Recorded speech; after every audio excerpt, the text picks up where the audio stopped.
contract in Osrc.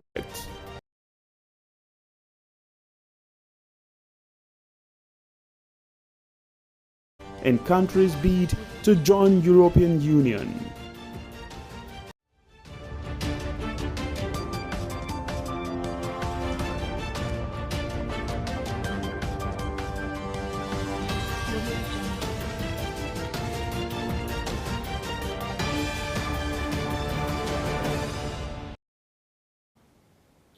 Good evening, thanks for joining us on the news tonight. I am Sahid Aribisala.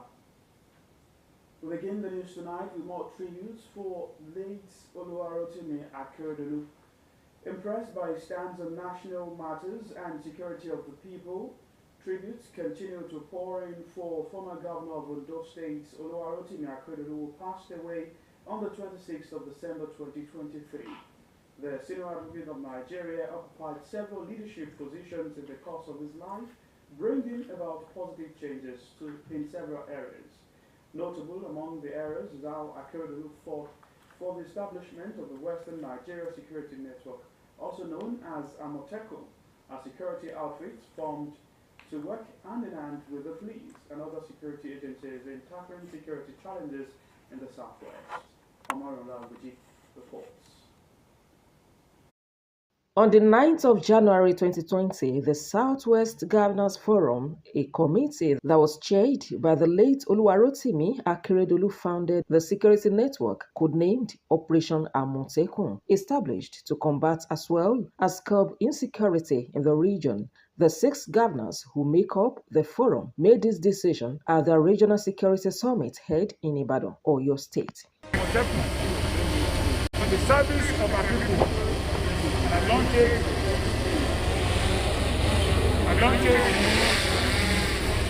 in the name of the Father, Amen, and of the Son, Amen, and the Holy Spirit. Thank you. However, this decision was met with a backlash from different quarters as Amotekun's formation was termed unconstitutional.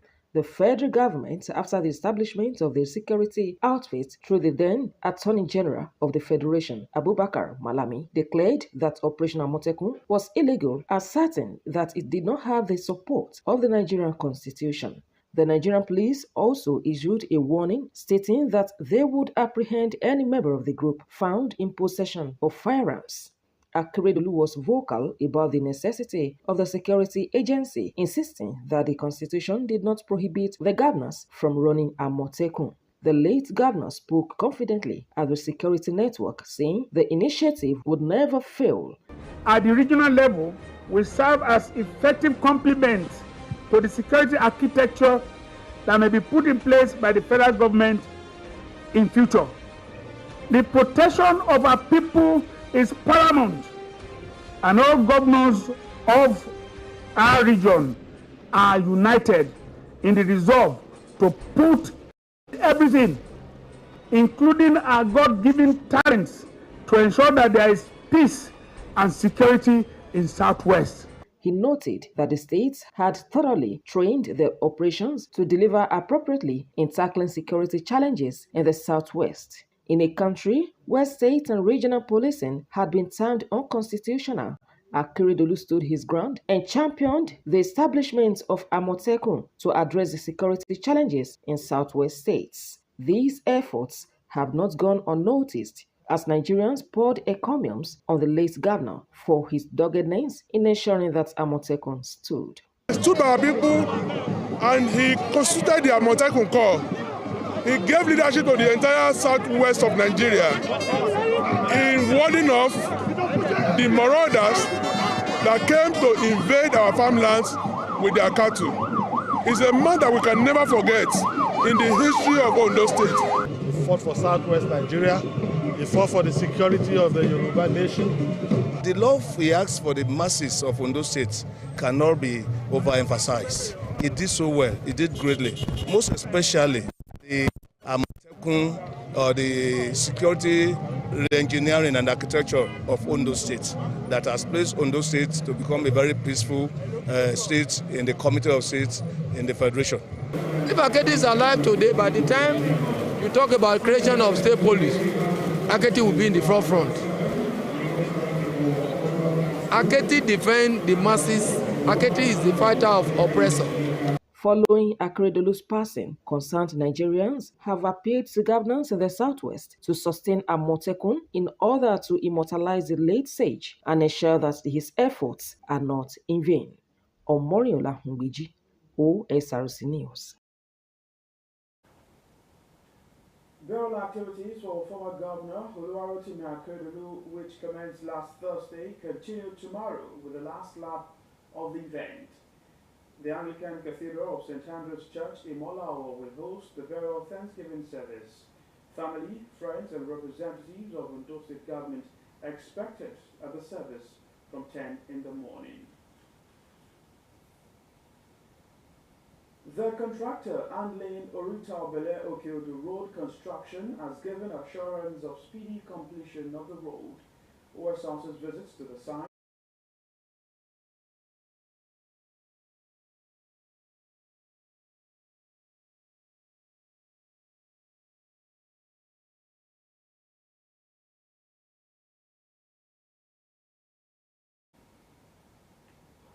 About a month ago, Ondo State Governor Lucky Aiyedatiwa directed all contractors handling different road projects in the state to return to site. Osrc crew that went to check compliance discovered that the contractor handling Orita Obele Okeodu Road was yet to return, despite the directive, and reported so. To this place, it's not been coming forth, and the dust is really something else that has been affecting us. You can see our business is here.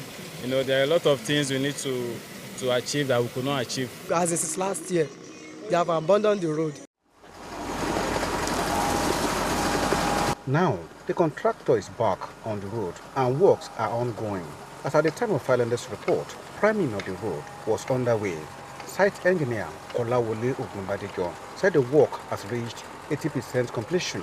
Residents and commuters at Orita Obele Okeodu axis can now heave a sigh of relief as the contractor has assured of quick delivery. We have seen now, we have gone far. We want to prime today. So after the priming, by Monday, we lay the asphalt. So after that, we are continuing, so we want to deliver.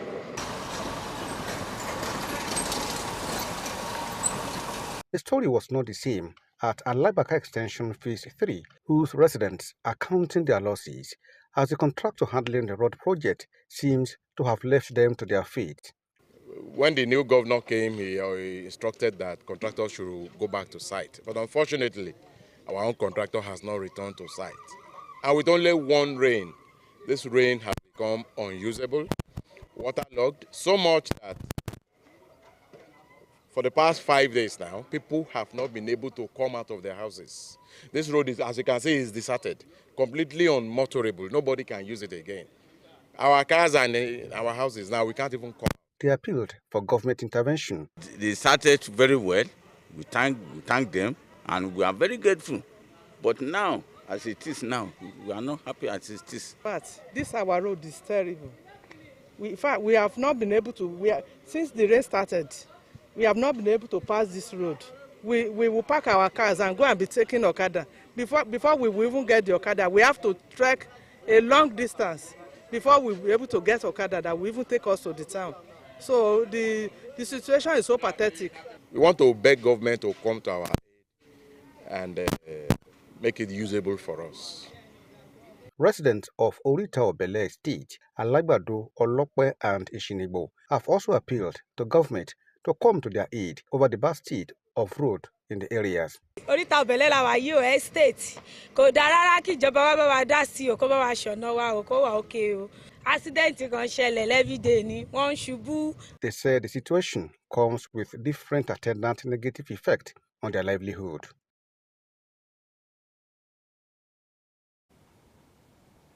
Ondo State indigents currently undergoing vocational training at Nigerian law schools across the country have appealed to Governor Lucky Aiyedatiwa for an increase in their bursary by other states. In the resolution adopted by student leaders of the 7 campuses of the school in Abuja, the students said the personal intervention of the governor becomes necessary due to the unprecedented increase in the tuition fee from 296,000 naira to 476,000 naira, excluding admission fee and other ancillary expenses.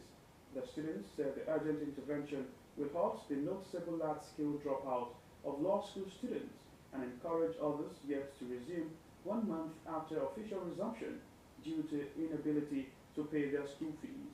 The students expressed optimism, judging by the recent impressive imprints of Governor Aiyedatiwa, that he would do the needful and follow the footsteps of other governors who have increased the bursary of their law students. We're due for a break on the news at 7. After the break, there is an update on the federal government promise to distribute grains to Nigerians nationwide. Please stay. We're back shortly. Ẹ Iskilu, báwo la ti fẹ́ sanwó ni? Farabalẹ̀. 1,000.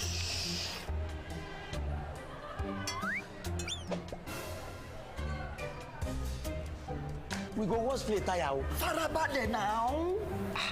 Madam, èló lówó wa? Brother, na 3,005. Màá fún yín ní owó pé káàdì Glo ẹlẹ́gbẹ̀rún 10,000. Ó yá. Bring your phone.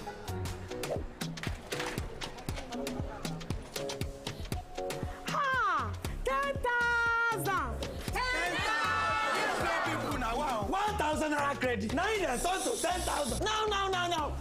All of us don't know about Glo Berekete. Ní ìlọ́po mẹ́wàá nísìnyí. Ṣé o ti gbọ́? Ìlọ́po mẹ́wàá ló máa gbà lórí iyekíye tó o bá rà sórí ohun ìpè Glo Berekete 10 times rẹ. I told you. Na wa go tell.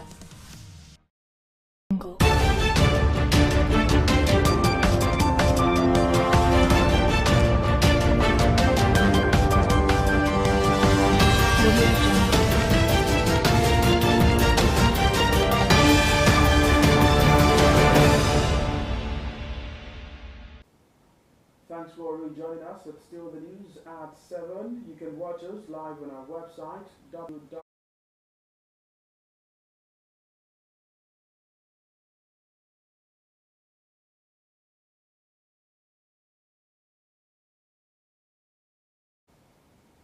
To more stories now. Edo Central Senatorial District's Senator Monday Okpebolo has been declared the winner of Edo State House governorship fresh primary election. The governor of Cross River State, Senator Basi Otu, who was the chairman of the Edo APC fresh poll, made the declaration after collating the results from the 18 local government areas.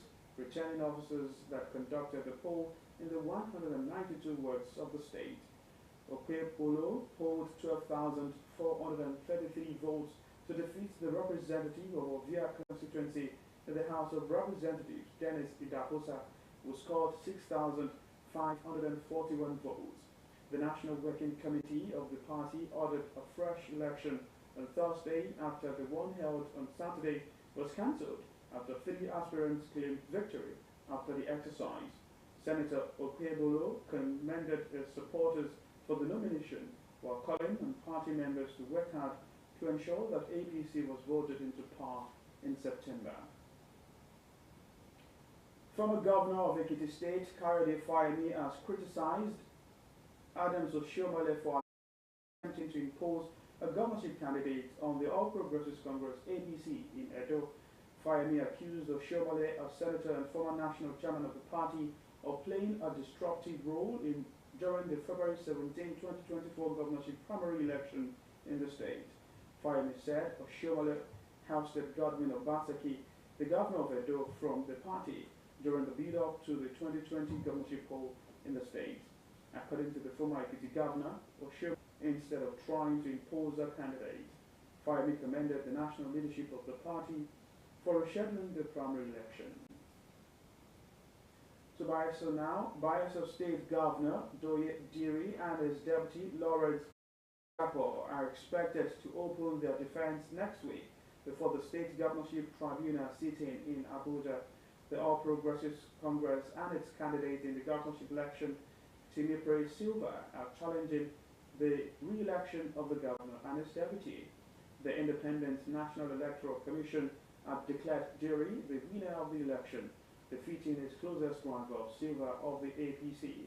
Dissatisfied, Silva and APC approached the tribunal to challenge the declaration of Diri as the winner of the November 11, 2023 governorship election. Silva and the APC are contending that elections were held in some polling units in 3 local governments of Southern Ijaw, Ogia, and Nembe, where INEC and the other respondents claimed there was no election.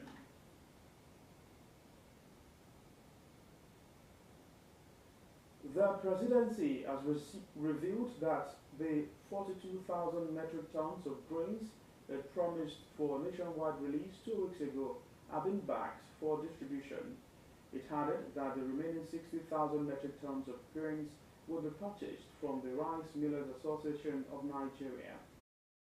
It's on the strategy, Special Advisor to the President on Information and Strategy, Bayo Onanuga, said the Tinubu administration, through the Federal Ministry of Agriculture and Food Security, is in the final stages of releasing the assorted food commodities to support the vulnerable population across the country. Mr. Onanuga said the grains are being handled in 7 locations of strategic reserves for onward delivery to National Emergency Management Agency. As the temporary reasons growing food prices and the rising price of commodities, President Bola Tinubu on February 8 ordered the immediate release of 102,000 metric tons of various grains types from the strategic reserve and the Rice Millers Association of Nigeria. The National Economic Council has taken bold steps to ensure food security and put an end to the economic challenges of the nation, including making fertilizer available to farmers and establishing agro-ranges to tackle insecurity on farms. The decision was taken during the 139th meeting of the Council held virtually and chaired by Vice President Kashim Shettima.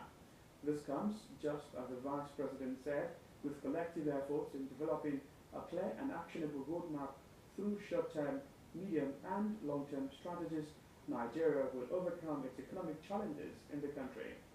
Vice President Shettima directed a meeting of the federal government with major fertilizer producers in the country. He noted that fertilizer is a major ingredient of agricultural productivity, which the government is striving to attain, urging state governors to embrace modern agricultural practices to increase productivity. The only panacea to the current food shortage and general economic problem is for Nigerians to believe that God knows about the challenge and that He is the only one who can bring succor. The Imam of Kajula Central Mosque in Akure, Malam Suyuti Abdul Qadir, gave the admonition during a sermon at a Jumat service. Imam Abdul Qadir, who said this is not the first time people will be facing food crisis in the history of mankind, explained that during the time of Joseph and many prophets, people experienced food crises and hardships. He therefore encouraged Nigerians not to blame the political leadership for the current woes, but that people should cry unto God. The Imam also listed constant fasting and vigils as avenues to also reach out to God. Failure of good governance in any society has been attributed to inability of relevant stakeholders to hold accountable the concerned authorities at the appropriate time. Osrc shine spotlight on the causes of unfulfilled promises in governance and how it can be addressed. Omar Language has details. Lójoojúmọ́ ní gbogbo ìgbà ni àwọn olóṣèlú máa. We apologize for the mix-up. Still on that story, failure of good governance in any society has been attributed to inability of relevant stakeholders to hold accountable the concerned authorities at the appropriate time. Amara Language has details on the causes of unfulfilled promises in governance and how it can be addressed. We'll bring you that reports in the subsequent bulletins. Coordinating Minister of Health and Social Welfare, Mohammed Pate, has called for a review of the country's strategies to combat the malaria burden. He said this when partners from the Malaria Alliance, RBM Malaria Partnership, and Nigerian officials of WHO. Professor Pate said the country had not made significant progress despite decades of efforts to reduce the malaria scourge. The minister advocated a comprehensive review of existing approaches to combating the public health crisis. Nigeria is still struggling with a high burden of malaria despite implementing programs to eliminate the disease. The federal government has approved the establishment of 2 new universities, bringing the number of private universities to 149 and the total number of universities in the country to 274.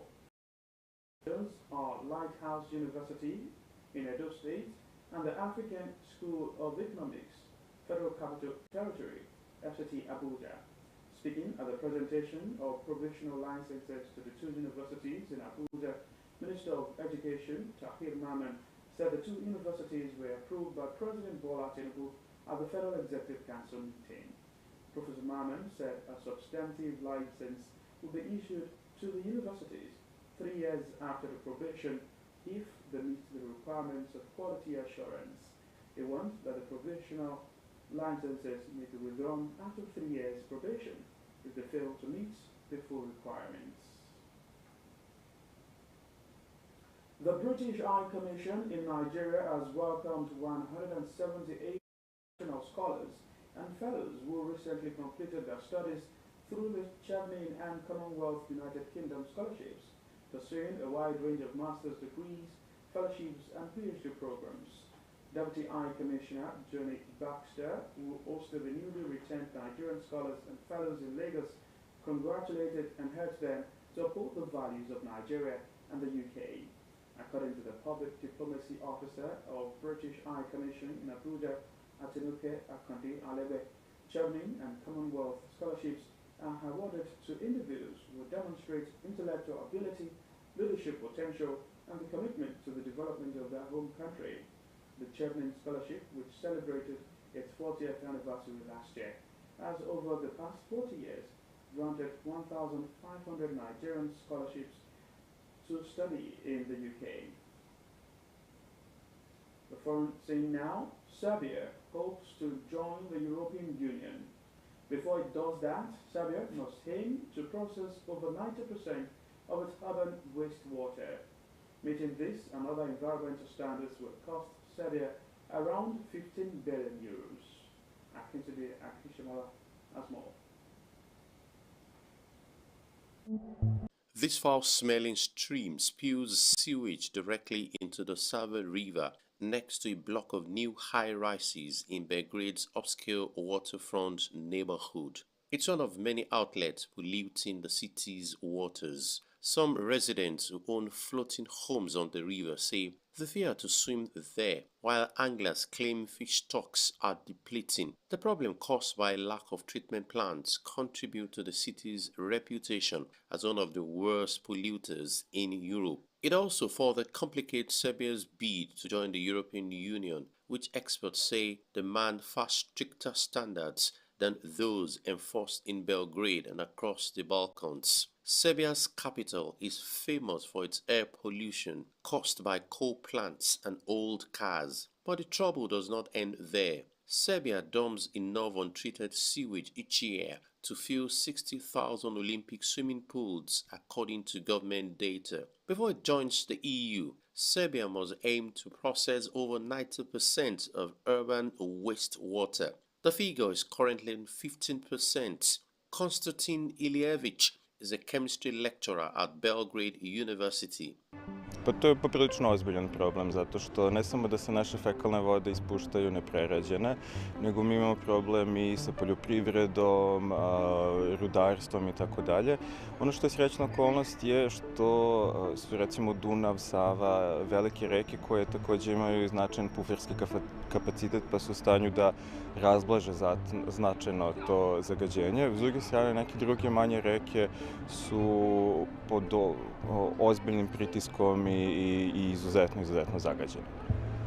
Laws dictate that the industry must treat its waste, but few have access to process plants. Producers of food, textiles, and pharmaceuticals often dump wastewater directly into sewers. In a report last month, the State Audit Institution said 70% of settlements have no access to wastewater treatment.